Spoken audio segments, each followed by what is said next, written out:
Welcome to the CrossFit Max podcast.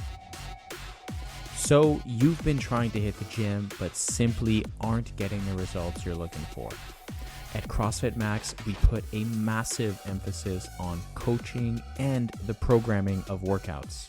This isn't the gym where members walk in and run through a bunch of random exercises. We thoughtfully put together workouts and coach our athletes to move effectively, efficiently, and safely to maximize their results.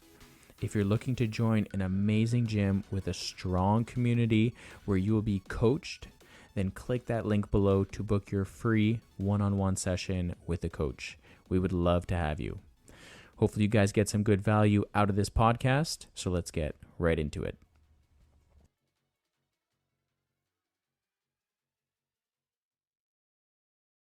Lick it. Clicked. It's on. Click the bouton. What's up, everyone? Hello. You're at your favorite show of the week. This is your finest hour. I don't think it's a full hour. It's going to be a shorter podcast today. Yes. Because I have a group to get to. But Because before... we're squishing this recording in. Anyways, I'm Susie, everybody, and this is Brandon. Brandon. Welcome back to the podcast for you listeners who have been here for some time now. And that's probably like the third time they hear welcome back to the podcast, since there's like the intro music and then there's like the intro. There's the cool Susie intro. Then welcome there's the cool the Coach Max B. podcast. I don't think you sound that enthusiastic when you do it. Yeah, I do. Oh, yeah? It is pretty cool. I like our intro a lot. All right, let's not go through it again. They know. Banter topic. We do this. If you're new to the podcast, we do a nice little banter topic at the beginning. Sometimes it takes over the whole episode, but it's okay. We know you're here for this. So sad news and good news. The sad news is, I mean, for those of you guys when who one door closes, another door opens. for those of you guys who are in the CrossFit Max community, you already know this, but Sean decided to take a step away from coaching. He was working 2 jobs. He was working at a warehouse and he was coaching, and the warehouse just offered him a full-time position that was really hard for him to turn down. Yep. So unfortunately, he won't be coaching here anymore. He will not be coaching. Sad day. But he has assured us that we will get to see his beautiful face several times a week hope so. In the group trainings. He brings an incredible energy to the groups, and he's very lovable. I would say he brings a lot of fun. He's always smiling. He's always making jokes. Yeah. He's not a take it too serious type of guy. So yeah, he's a good time. We were sad that we're going to lose him as a CrossFit Max team member, but he will still be a big part in our community. So we were on the hunt for the last maybe 3 weeks, looking for someone new. A new fresh meat. Fresh meat. That's an interesting way of putting it. Anyways, so the weirdest things pop into my head. We put it out on social media. We had a few of you lovely people reshare it. We appreciate you all. And for all of you guys that reshared it out to the public, we reached out to you guys to thank you in the DMs. And when I went to go thank one of you guys, there was a little bit of piqued interest. And a little curiosity, they might say. And that sparked a really good conversation through Messenger. Yeah.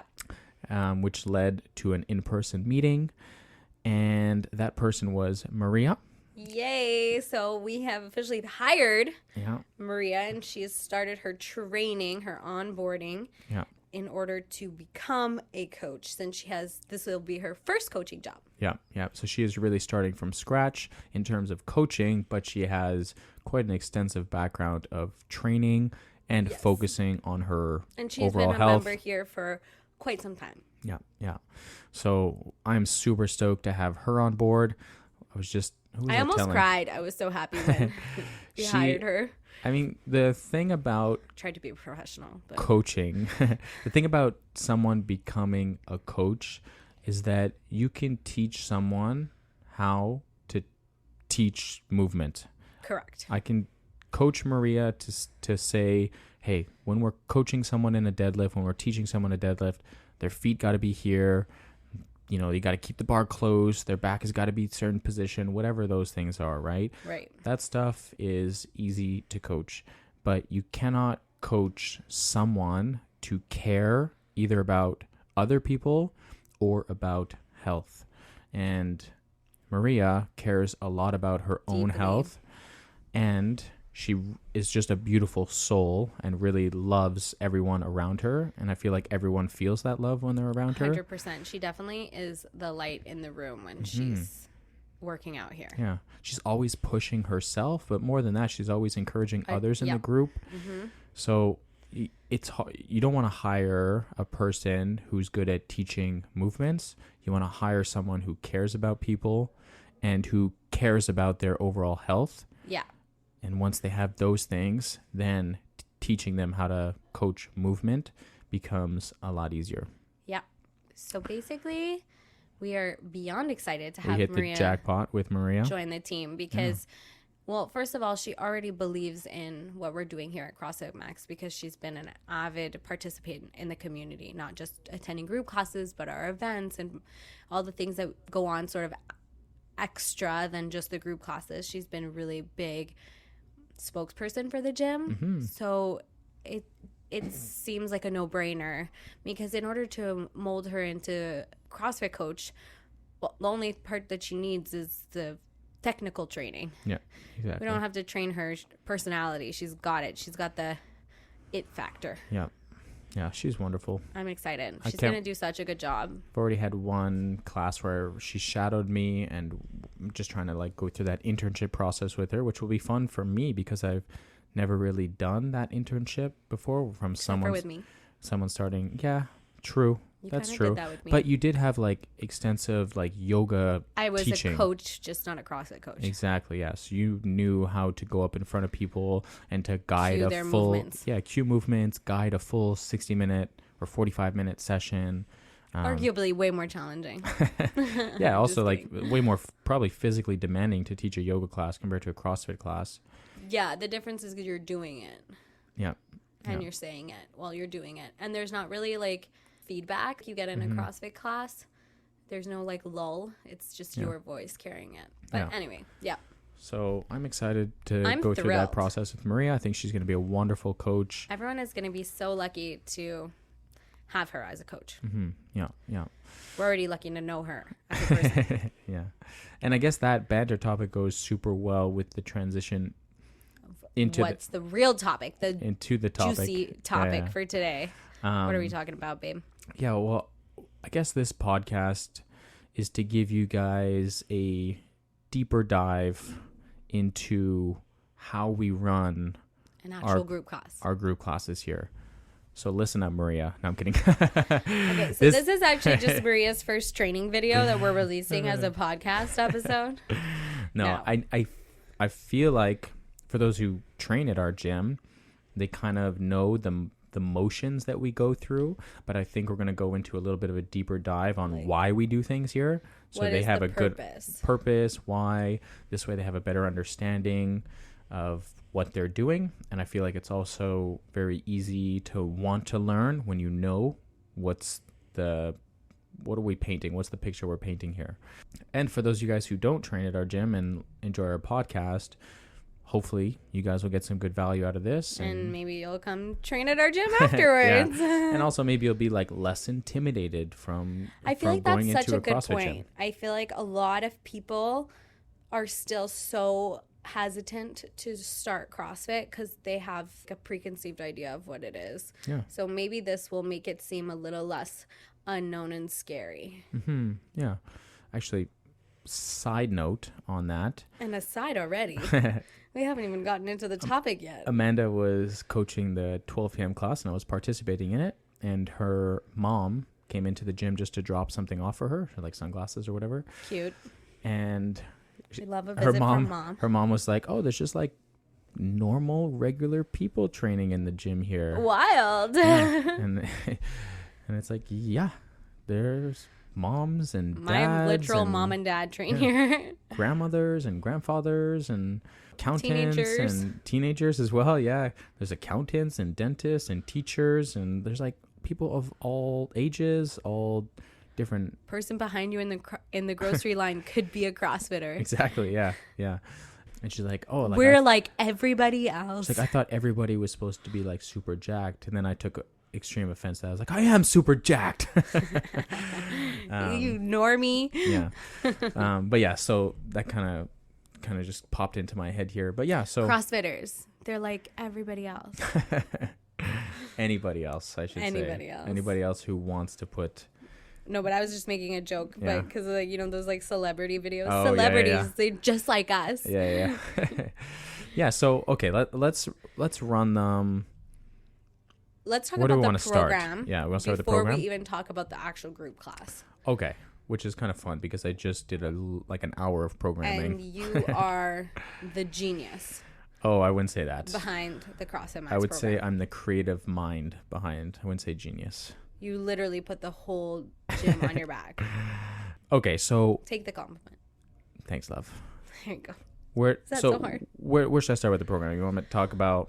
Well, I think we've What would talked we do? about it quite a lot in terms of like people are if they listen to the podcast, they know we work in 12-week blocks. Yeah, The so- program is not random. Yeah, so things. These are facts. So I create a system that goes in place for a 12-week training block, and then I set 5 priorities that Yep. we really want to focus on.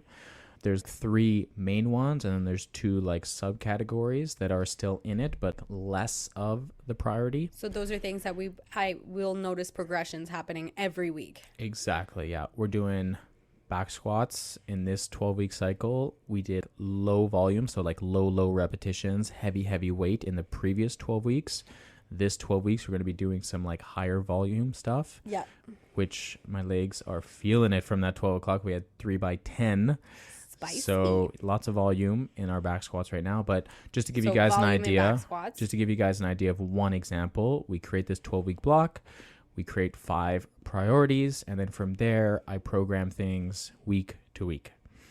And there's meant to be a progression on those priorities, but at the same time, it's also CrossFit, and it needs to be varied. Exactly. Wow. So it's not. We're so in sync today. It's not random. It is very thoughtful, and it is varied. So yeah, so that's Sometimes we have shorter workouts. Sometimes we have longer workouts. yeah. Once a week, we have also a cardio session. Our cardio ain't cardio workout.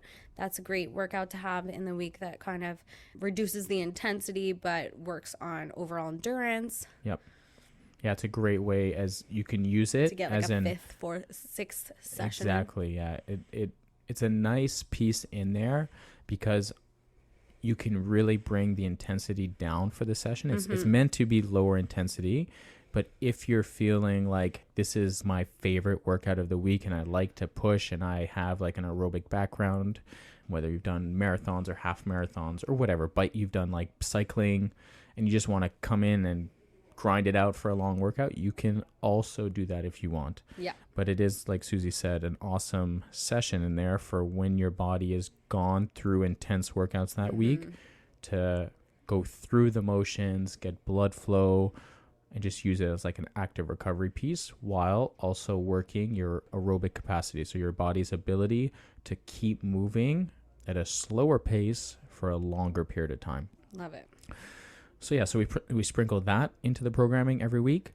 And then yeah, in terms of like the actual movements that we do, and I feel like maybe non-CrossFitters might get intimidated by this. Yeah.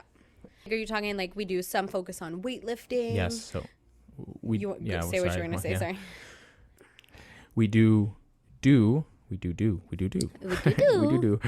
What do we do, baby? weightlifting movements, Yeah. such as powerlifting movements. I just talked about the back squat. So we do back squat, we do deadlifts, we do bench press, we do Olympic weightlifting. So we do clean and jerks. So fun. We do snatches. Love it.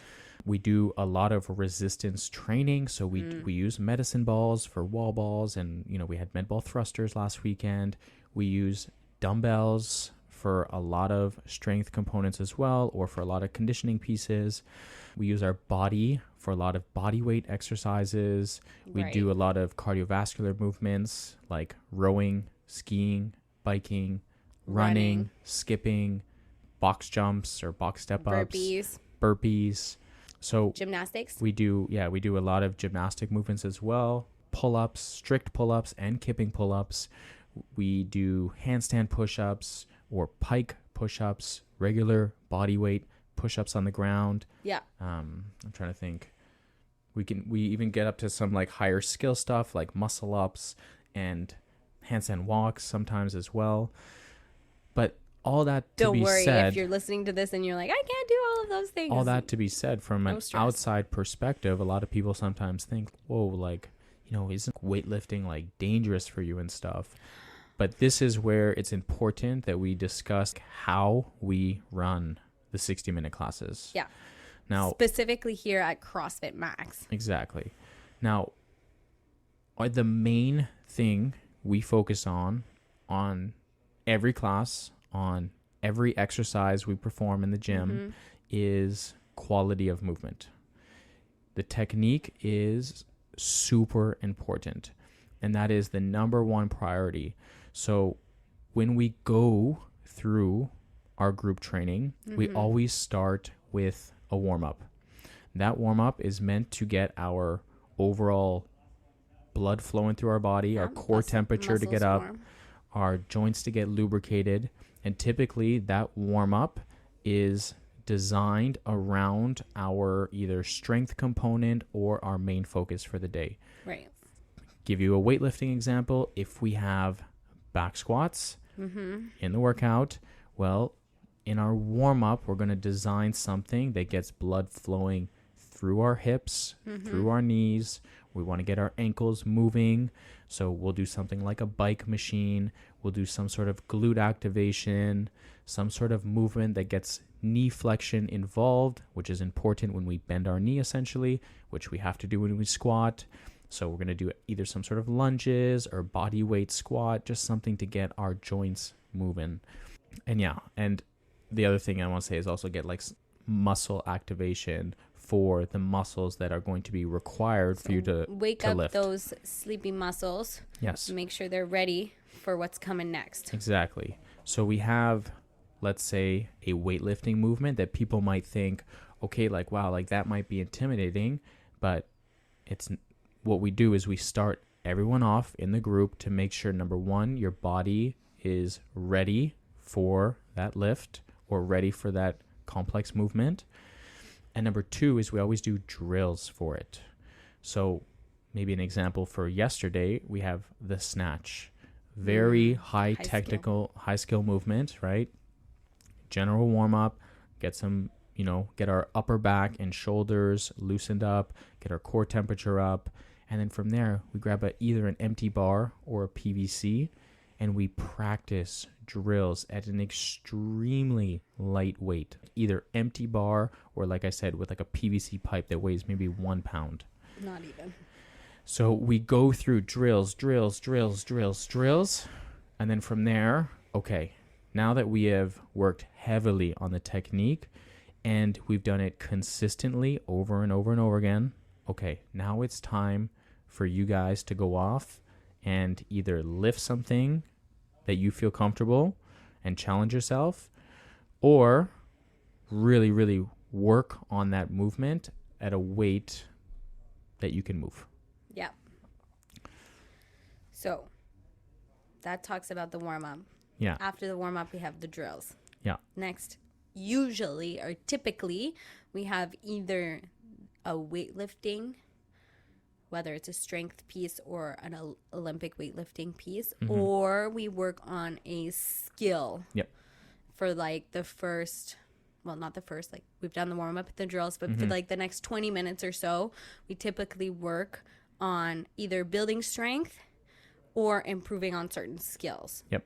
So this is something that's not necessarily like a fast-paced part of the class. The intention here is to really focus, like you mentioned before, on the quality of the movement. So if we're working on a weightlifting, making sure that we're doing proper form and we're getting good reps and we're getting full range of motion. Yeah. And then that we are challenging ourselves. So if we do want to build strength, that we're putting some weight on that bar and we're making it heavy. Or if it's more of a skill day and we're working on like a gymnastics thing, then practicing timing for how to do kipping pull-ups, for instance, or using some elastic bands to help us build strength in order to get to eventually doing pull-ups, right? Exactly. Yeah.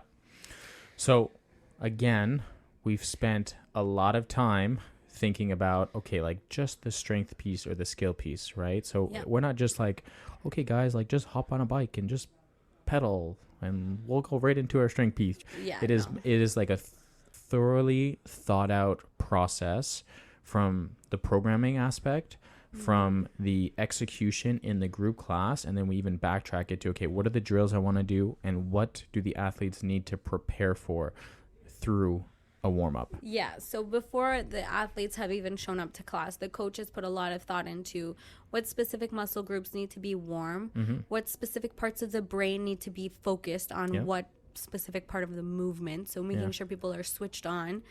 And then how can you as a coach make sure that they're warm and they're ready and that then they are being challenged.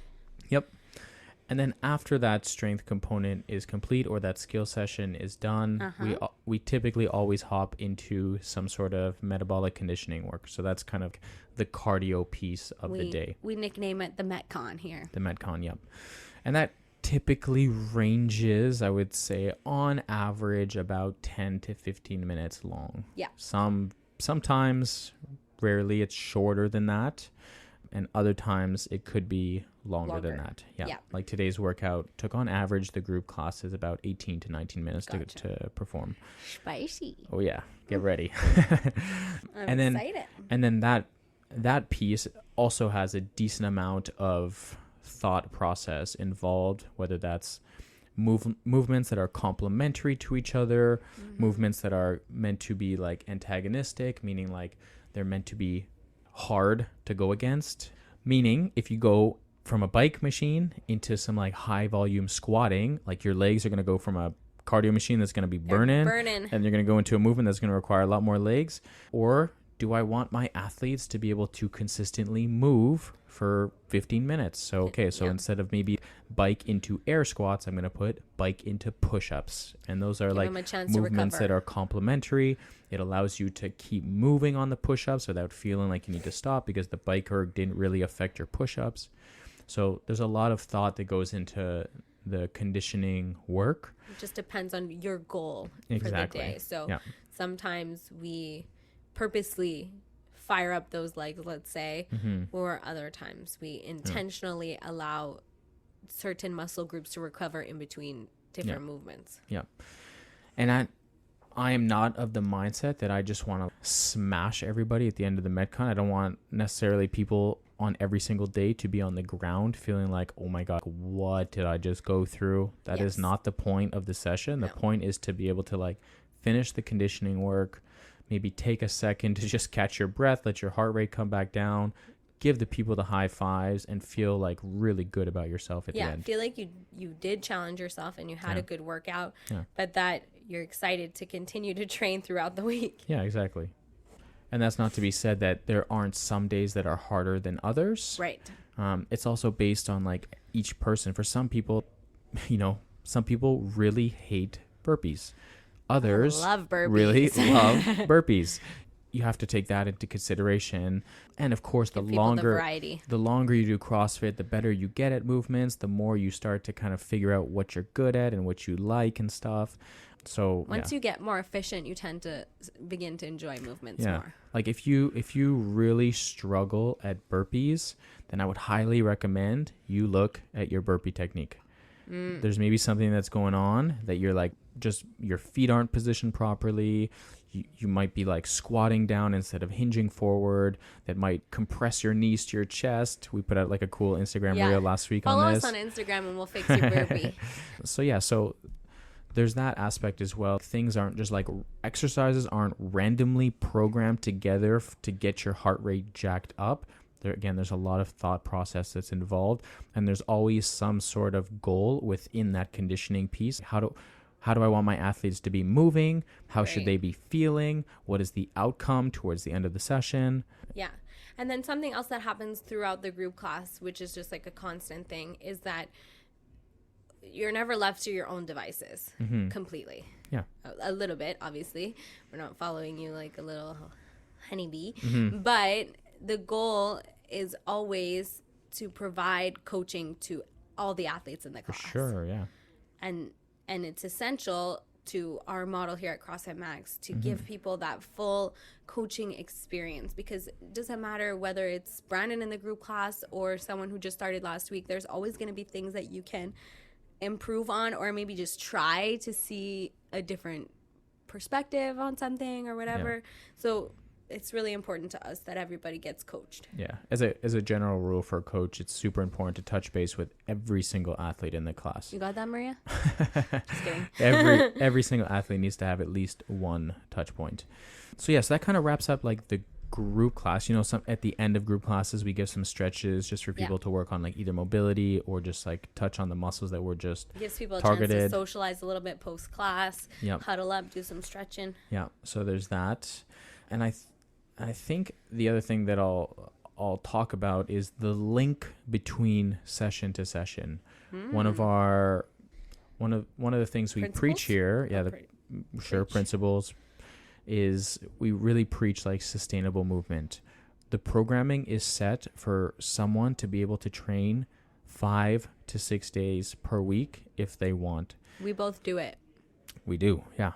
And what I mean by that is when there's a day like today, we have a decent amount of squatting. Right. I know people's legs are going to be pretty beat up tomorrow. Right. So when I'm programming these workouts, I'm thinking, okay, how are the athletes going to feel during the session? What is the goal that they should be reaching by the end? And then I'm thinking, how are the athletes going to feel after the session is complete? And how do I program them movement and a good training session the following day?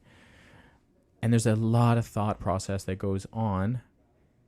And again, it's not, and I would say that is probably what takes the most time of programming, because it's freaking easy just to like, all right, throw random movements today we're together. going to just do like some push-ups, and tomorrow we'll do some like bench press, and then the next day we'll do some like barbell pressing overhead, and it's like upper body after upper body after upper body. Well, what's going to lead to that? We're going to have shoulder injuries, shoulder tweaks. People are not going to be able to come to the gym on one of those days because their upper body is so wrecked. Yeah, I think that's a telltale sign. I mean, injuries happen because we're pushing our body to limits. But if you look at the CrossFit Max community as a whole, we've done quite a good job. I mean, you put the team on your back over there. You've done quite a good job of making sure the program is varied enough and intelligent enough that those types of durability injuries are not really happening here. It's quite rare. Sure, it's normal that when you're pushing your body to new limits and we're learning new skills and new movements, that sometimes things happen and you may end up needing just like a massage or a physio appointment. That's not necessarily a terrible thing. It's obviously we want to avoid those as much as possible, but it's going to happen. But it's not like all of our members are out with shoulder injuries, Exactly, yeah. That's a pretty telltale sign. Yeah, anytime there is, I always like ask myself, like, okay, was this caused by something like repetitive movement that I may have programmed, but it's hard when you're working with the general public, but because you also don't know what they're doing outside of here. Exactly. Most injuries typically happen from people coming into the gym and either having imbalances in their body, whether that could be through so many different factors. That could have been like you broke your foot when you were 10 years old and now you're 50 years old and you haven't exercised in like 15, 20 years, and now you're starting to jump on a box and skip rope and do burpees, and now your foot is kind of acting up. There's so many different factors, but I do take into consideration that quite a bit. Yeah, and it shows. Yeah. That's all I was going to say on that. I feel like we could do a whole podcast topic on that. We definitely could, yeah. Save it for another day. But yeah, so I hope this gives you guys a little bit of insight on the coach's mindset. How, behind the scenes. Because I feel like for a lot of people, they just look at Wodify and they show up and they do the workout and they go home and the next day their legs are sore, or the next day they're not sore, or they maybe not a lot of thought goes into how did this happen and why did this happen, and it was all on purpose. That's all we're telling you right now. It was all on purpose. A big part of the podcast is just trying to give more insight for our community members, for outside people to really get an understanding of what CrossFit is about. Yeah, I feel like something that we've tried to do as gym owners is not, like, nothing's a secret. Mm-hmm. If other gym owners want to ask us about our programming or ask us about our community, we're super open to talking about it, just the same way we are open to talking about it with our own community, because we truly want to help people. And this is like one of the ways we can do that is by being really open about our views on things and our approach to fitness and training and all of those things. Yeah, for sure. And we're not gatekeeping any secrets. By giving this stuff out too, like our members become what we call like thinking athletes. So we don't want zombies to come into our gym, go through the motions because we're telling them to walk out of here and not learn anything. Right. We want people to come in here, learn something, and then when you apply what you've learned to your training sessions, your training just goes to a completely another level. Yeah. And that's where I feel like you'll make the biggest gains. When you come into the gym, you start thinking about, like, how am I going to approach this squat session today? How am I going to approach this Metcon? You start strategizing. Those are kind of the beginning stages. And you'll be like, oh, this is why coach programmed it like that. You know, like that stuff to me as a coach, when I hear clients come up to me and tell me this stuff, that gets me fired up. Amazing. Yeah. Love it. Okay. We end the segment with one of our favorite parts here. We teased the hell out of this person last week because his partner, who has been at the gym for the last couple months, has been killing it. Siobhan, we all know she was the client of the week last week. If you didn't listen to the podcast last week, you better go back and listen to it. Yeah. And she gets a double shout out. We got to tease Tom all week about it. Yes. But that being said, Tom has absolutely been crushing it, and he is our client of the week. Congrats, this week. Tommy, you made it. and it's not even a pity client of the week. Yeah, that's what I was going to say. It's not a pity one. It's actually Tom has really increased his frequency at the gym. I feel like actually making Siobhan client of the week made him step up his game. I'm just kidding. He's like competition mode here, competitiveness between the relationship. He did increase his membership to unlimited, and he has been using it to its full potential. Yeah, I can definitely tell over the last few months, Tom has, I would say, like, he's been here. Tom has fallen in love with you. I think he's been here almost a year. Brandon and Tom have a little bromance budding. I love Tom. Toma. But the last, I can't remember when he joined, but it's got to be close to a year now. I think it's been over a year. He's been kind of just more on the casual, on the inconsistent basis. He doesn't know how many times we've wanted to make him client of the week, but then he cancels like a class, and we're like, bro, we can't make you client of the week. Cancels multiple classes, but he's getting pretty good at being super consistent now. And I know they have a hard schedule. Yeah, they're both pilots, so next thing you know, they're in Vegas for 2 days, or they're down south for a couple days, or whatever that is. But honestly, Tom is just always really fun to have in the groups. Yeah, he brings a really fun, like, playful energy to the class. It's a hilarious sense of humor. Okay, I don't want to compliment him too much because I don't want him going and using this against me. But he does bring a lot of fun to the classes. Thank you so much for your loyalty to CrossFit Max and your dedication to your workouts this last week, and you're killing it. And thanks for bringing Siobhan as well. And we're most grateful for Siobhan. And we promise we'll tease Siobhan all of this week since you are now client of the week. Yeah. First is the worst, second is the best. Just kidding. All right, guys. Team. Thank you so much for tuning into another episode. We appreciate each and every one of you guys, and we'll catch you in the next one. See ya. No, that's my line. See ya. See ya.